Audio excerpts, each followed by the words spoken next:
Coucou, c'est Angelica et aujourd'hui on va parler d'un sujet qui touche des millions de personnes dans le monde, la démence. Lorsqu'on pense à la démence, la première chose qui nous passe par la tête, c'est la maladie de l'Alzheimer, mais la démence est beaucoup plus large que ça. Et si je vous disais qu'un facteur souvent négligé de la démence pouvait nous aider à la prévenir si on y portait attention? Curieux? Restez jusqu'à la fin de la vidéo et ce que vous allez apprendre va complètement changer la manière dont vous protégez votre cerveau. Pour ceux qui ne le savent pas, la démence, c'est une perte progressive des fonctions cognitives.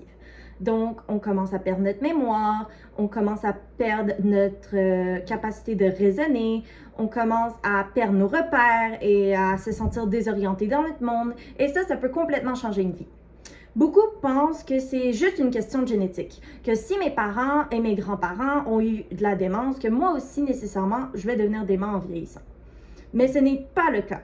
L'ADN n'est pas un facteur de risque important pour déterminer la démence. Je voulais juste préciser, oui, c'est un facteur de risque, mais pas un facteur de risque important. Il y a une nuance. Vous pouvez continuer la vidéo. Les facteurs de risque qui sont liés à la démence sont la condition physique, l'alimentation, le sommeil, la vie sociale et surtout l'âge. L'âge est le facteur de risque le plus important. Mais malheureusement, c'est aussi le facteur de risque sur lequel nous avons le moins de contrôle. On ne peut pas contrôler le temps et on ne peut pas contrôler à quel point on vieillit ou on ne vieillit pas. Mais alors, sur quoi pouvons-nous réellement agir? C'est là que ça devient intéressant. L'un des facteurs de risque les plus importants, mais aussi les plus négligés, c'est la perte sensorielle. Lorsque je parle de perte sensorielle, je parle de perte de vision ou de perte d'audition. Ces changements sont fortement liés et ont une corrélation accrue avec la démence. Vous vous dites peut-être « Ah, ce n'est pas grave, c'est normal de perdre de la vision ou de l'audition en vieillissant. » Mais c'est justement ce comportement qui met votre cerveau en danger. Perdre un peu de vision, ce n'est pas anodin. Ça ne veut pas dire être aveugle ou être sourd de naissance. Ça veut dire avoir une déclinaison de l'un ou plusieurs de vos sens avec l'âge. Mais voilà le problème. Plus nos sens deviennent de moins en moins précis, plus notre compréhension du monde devient de plus en plus compliquée. Imaginez devoir constamment deviner ce que les gens vous disent, puisque vous n'êtes pas capable de lire leurs expressions faciales ou d'entendre ce qu'ils vous disent. Ces petites tâches demandent de plus en plus d'énergie et ça crée un surplus de travail pour votre cerveau. Et ce surplus de travail pour votre cerveau, c'est comme une surcharge permanente pour vos muscles. Donc, imaginez, vous êtes en train de lever un poids dans les airs pendant des heures et des heures et des heures. C'est la même chose qui se passe à votre cerveau quand vous vous forcez à lire un livre alors que vous n'avez pas la bonne prescription pour vos yeux ou que vous vous forcez à écouter de la musique alors que vous ne l'entendez pas bien. J'espère que la comparaison était claire. Sinon, si vous avez des questions, vous pouvez toujours me les laisser en commentaire. Des études ont montré que ce stress cognitif augmente fortement le risque de démence. Et il y a certains chiffres qui font peur. Donc, les gens attendent en moyenne 7 ans. 7 ans avant de pouvoir agir pour une perte de vision ou une perte d'audition. C'est un 7 ans où est-ce que vous êtes constamment en surcharge mentale. Donc, vous vous souvenez l'image que je vous ai donnée tout à l'heure où est-ce que pendant quelques heures, on tenait un poids dans les airs puis ça commençait à faire mal à notre bras? Imaginez tenir un poids dans les airs pendant 7 ans. Ça crée beaucoup de dommages à notre cerveau.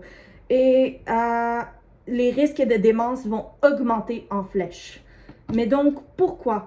Parce que la perte sensorielle, ça va aussi apporter une perte de vie sociale. Quand les conversations deviennent de plus en plus difficiles, on a tendance à s'isoler. Et quand on s'isole, on a moins de contact, on a moins de stimulation et encore, c'est un autre risque énorme pour la démence. Mais qu'est-ce qu'on doit faire? La clé, c'est d'être proactif. Ce n'est pas d'attendre d'avoir un gros problème, c'est d'agir dès les premiers signes. Donc, faites un examen de la vue à chaque année auprès de votre optométriste. Faites régulièrement des tests auditifs. Il y a plusieurs tests auditifs gratuits en ligne et je vais en laisser un dans la description de cette vidéo pour que vous puissiez le faire après cette vidéo. Et surtout, si vous sentez quelques changements, agissez rapidement. Vous devriez aussi porter vos lunettes, vos lentilles et vos appareils auditifs si vous en avez. Ce n'est pas une faiblesse, c'est une force. Parce que chaque effort que vous mettez pour mieux entendre et mieux voir, c'est un investissement pour votre santé cognitive. Et ça, c'est vraiment cool. Aussi, il y a des astuces pour réduire votre charge du quotidien et pour trouver des repères. Première chose, lorsque vous écoutez un film ou une vidéo, je vous conseille de mettre les sous-titres en bas, comme je le fais dans mes vidéos. Puisque même si vous comprenez super bien la langue, c'est toujours aidant d'avoir un repère autant auditif que visuel pour suivre l'histoire. De plus, aménagez votre environnement pour le rendre beaucoup plus accessible. Donc, mettez un bon éclairage dans chaque pièce.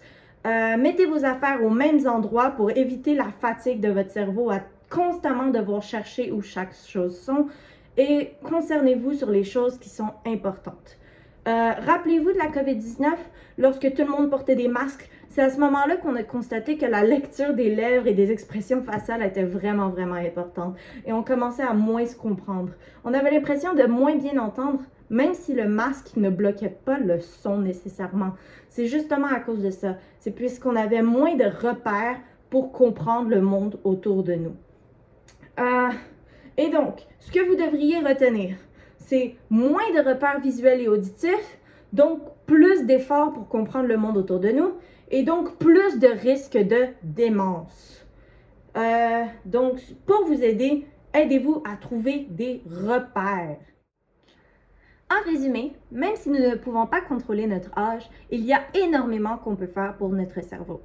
La démence, ce n'est pas une fatalité. Prendre soin de nos yeux, prendre soin de notre audition, ce n'est pas juste une question de confort. C'est bien plus que ça. C'est une véritable prévention pour votre cerveau ainsi que pour votre vie sociale. Alors, prenez vos examens dès tout de suite. Parlez-en autour de vous de ce que vous avez appris de cette vidéo. Rappelez-vous que chaque geste que vous faites aujourd'hui, c'est une grande victoire pour demain. Et voilà, c'était la fin de cette vidéo. Si vous avez des questions, si vous avez des idées de vidéos, laissez-les-moi en commentaire en bas de cette vidéo afin que je puisse les lire. Si vous avez aimé, je vous conseille de partager et de liker la vidéo. Et surtout, prenez soin de vous.